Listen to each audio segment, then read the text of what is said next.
Everyone's obsessed with making AI smarter, bigger models, more parameters, faster training. But here's the problem: intelligence alone doesn't create agency. And without agency, there's no real autonomy. That's why the smartest model in the world can still fail in the real world. Because it's not about having more brain power, it's about having a brain that works inside a functioning body, inside a responsive environment within a larger system. If you want to understand where agentic AI is really going, you need to stop thinking in layers and start thinking in systems. This isn't about AI being better, it's about AI being able to act. That changes everything. Chapter 1: The Myth of Smarter Equals Better. We've been trained to think that better AI just means smarter models. Every few months, there's a new benchmark, a new architecture, a new leaderboard topping system. And sure, they're impressive, but here's what most people miss. Intelligence in isolation doesn't translate into useful action. Just because a model can ace a test or write poetry doesn't mean it can navigate a messy, uncertain, constantly changing real world scenario. That's what agentic systems are meant to do. And yet, we're trying to build them the same way we build chatbots or vision models. It's like building a rocket with no ground control and expecting it to land itself on Mars. The result: fragile agents. They might seem intelligent, but the moment they're placed in a live environment full of feedback loops, conflicting goals, resource constraints, they break. Or worse, they hallucinate. We've seen this in code agents that keep generating incorrect loops, in AI customer support tools that spiral into confusion when faced with ambiguous instructions, in planning systems that fail to reprioritize when conditions shift. Not because the model was dumb, but because the system around the model wasn't built to handle adaptation, memory, or context across time. To build true agents, you need more than just a better brain. You need a nervous system, a memory, a body that can interact, learn, recover, and evolve. And that means thinking like a systems designer, not just a machine learning researcher. You need to ask, how does this agent observe the world? What does it remember? How does it decide? How does it recover from failure? Where is it storing context? What's driving its priorities? Right now, we're duct taping answers to those questions on the back end. We use external tools like vector databases, orchestration frameworks, or prompt chaining scripts and hope it all sticks together. But what we're doing is compensating for the fact that the model wasn't designed to be part of a living system. It was designed to answer, not to act. This is why a systems approach is non negotiable. Because agentic AI doesn't live inside a lab, it lives inside workflows, inside companies, inside edge devices, inside social networks. It operates in loops, not one shot predictions. And those loops don't care how smart your model is if it can't adapt across time. Think about the difference between knowing what to do and actually doing it. You can have the best knowledge in the world, but if your sensors are broken, your memory is faulty, your feedback is delayed, and your goals are unclear, you're going to act poorly. That's the difference between a model and a system. One is static, the other is alive. Now, let's go deeper. What actually makes an AI system agentic? What components do we need to think about if we're designing not just a model but an ecosystem? That's what we'll explore in the next section. Because this isn't theoretical. The future of AI won't be dominated by the smartest models. It'll be shaped by the systems that make those models useful. That's where the real transformation happens, and it's already underway. Chapter 2: Anatomy of an Agentic System. So let's break it down. If we want to move beyond smart models to real agency, we have to design systems that can perceive, decide, act, and learn continuously. That's the real test. Not whether the AI can pass a benchmark, but whether it can operate autonomously in a changing environment without constant human babysitting. Start with perception. Every agent needs a way to sense the world, but in agentic AI, sensing isn't just about raw inputs like text, images, or audio. It's about interpreting those inputs in context. A camera can see, but it doesn't know what matters. A language model can read, but without memory or grounding, it can't tell you what's relevant or what's noise. That's why agents need structured observation, mechanisms to filter, prioritize, and retain information over time. Not just inputs, but meaningful inputs. Now, layer on decision making. This is where most systems fall apart. A static model doesn't decide, it outputs. But agents must choose between competing options, weigh trade offs, update goals. And those decisions shouldn't just be reactive, they need continuity. They need context that spans more than one user prompt or API call. That means memory, not just token level memory inside a context window, but persistent state. Think of it like a brain that remembers what it tried yesterday and learns not to repeat mistakes. Then comes action. This is where things get real. Acting means interfacing with external systems. It means triggering APIs, sending emails, updating records, starting processes. The problem is, most current models weren't built for that kind of behavior. They give you the what, they don't do the how.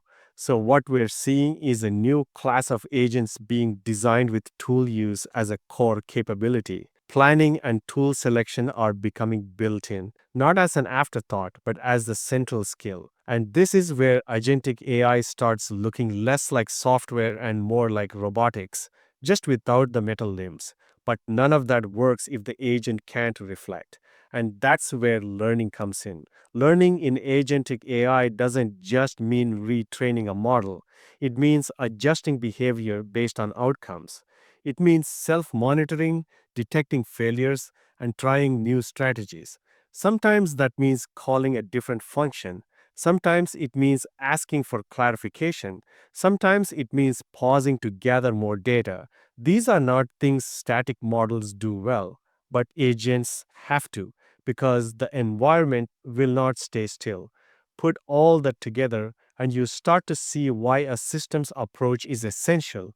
You're not building a model, you're building a loop, an engine, a living system that senses, decides, acts, and learns continuously. And each of those components must be designed to interact with the others. You can't bolt them on later. If perception doesn't align with memory, decisions won't make sense. If action isn't linked to learning, mistakes will repeat forever. This is why orchestration matters, not as a band aid, but as a first class design principle. Because orchestration isn't just about flow, it's about intelligence across time. You need to control when the agent observes, when it acts, how it reacts to failure, how it handles ambiguity. Right now, much of this is manual, scripting agents in LangChain, tweaking routes in AutoGen, designing planner reflector cycles. But over time, this orchestration layer will become more autonomous too. That's the meta agent, the system that manages the agents. And that's what most discussions about LLMs completely ignore. They focus on the intelligence of the core model, not the intelligence of the system. But the future belongs to the systems because that's where real reliability comes from. Not just one model doing well, but multiple components coordinating over time across environments with minimal human supervision. What should you build? What should you standardize? And how do you avoid creating a Frankenstein agent that's smart on paper but useless in the wild? Because right now, the biggest threat to agentic AI isn't the tech, it's the way we think about building it. Chapter 3: Designing for Agency, Not Just Intelligence. Let's talk about the design mindset because this is where most projects stumble. They treat agency like a feature, not a foundation. They start with a model, then add memory, tools, and planning like accessories. But real agency doesn't come from adding more components. It comes from aligning those components around a purpose. That's the system's mindset. And if you skip it, you'll end up with fragile agents that impress in demos but fall apart in deployment. First, let go of the one model illusion. A single large model, no matter how powerful, is not an agent. It can simulate answers, it can write plans, it can sound convincing, but it can't persist a goal, it can't navigate failure, it can't coordinate across time. That's because it lacks autonomy. Autonomy is not intelligence, it's the ability to operate independently within constraints. That means the agent must understand not just what to do, but how long it has, what tools are available, what its boundaries are, and what success even looks like. This is why we need modular design. An agentic system is not a giant black box. It's a collection of interacting modules, each responsible for a different cognitive function. You might have a perception module for ingesting data, a planning module to strategize, a memory module to recall past actions, and an execution module to carry things out. But those modules must talk to each other. They must share state. They must coordinate timing. This is what separates useful agents from pipelines held together with a prompt glue. The real design challenge is not building each part, it's aligning the system. That alignment comes from feedback loops. When an agent acts, it should evaluate the outcome. Did it succeed? Did the environment change? Did it hit a dead end? That feedback must then update its internal state, its memory, its next plan, maybe even its tool preferences. If that loop doesn't exist, you don't have a system. You have an automaton pretending to be intelligent. And here's where a lot of teams make a critical mistake. They assume agent design is just engineering. It's not. It's also product thinking. Every agent needs a reason to exist, a clear goal, a target environment, known success metrics. Without these, you get feature sprawl, agents that try to do everything but excel at nothing. You wouldn't design a human team without defining roles. Why build AI agents that way? Designing for agency also means designing for failure, not avoiding it, expecting it. Because agents operating in the real world will get things wrong. They'll receive contradictory signals. They'll misinterpret data. They'll try tools that return errors. That's not the exception. That's the default. So you need fallback strategies, reflection mechanisms, interrupt protocols, and most importantly, you need to make those visible. Silent failure is the death of agentic systems. This brings us to a deeper point. Agentic AI isn't just about tech, it's about trust. Can we trust the agent to handle ambiguity, to ask for help when needed, to stay within boundaries, to act in ways that reflect its intended purpose, even under pressure? That trust doesn't come from model quality alone. It comes from the transparency of the system, the ability to see why an agent made a decision, what it knew at the time, what it was optimizing for, what alternatives it rejected. That's the audit trail of intelligence, and we need it more than ever.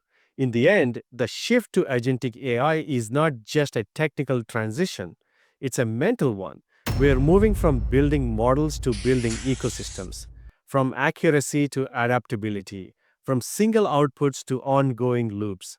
That requires a new mindset, one that sees intelligence not as a destination, but as a process, a loop, a system in motion. So, if you're building in this space, here's the real question to ask. Are you just trying to make a smarter model? Or are you designing a system that can sense, decide, act, and learn with purpose, with feedback, and with resilience? Because that's what agency really is. And that's where the future of AI is going. Not toward a singular intelligence, but toward systems that function across time, across tools, across environments. That's not just smarter, that's alive.